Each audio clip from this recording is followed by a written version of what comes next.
আমাৰ আজি গাড়ী ৰং কৰি আছোঁ। ৰঙৰ লগতে দুটামান ছবি আঁকিম, এটা জুবিন আৰু এটা আমাৰ ভূপেন হাজৰিকা ডাঙৰীয়া।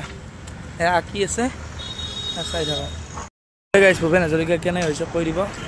এয়া মানে আঁকি আছে, এয়া হোৱা নাই বাৰু, কমপ্লিট হোৱা নাই, আঁকি আছে।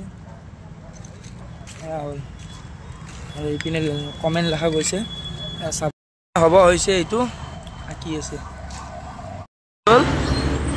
আৰু অলপ অলপ বাকী আছে বাৰু, এখন দি ৰং চং কৰি কিনে মানে ডাইলগ এটা লিখি দিম।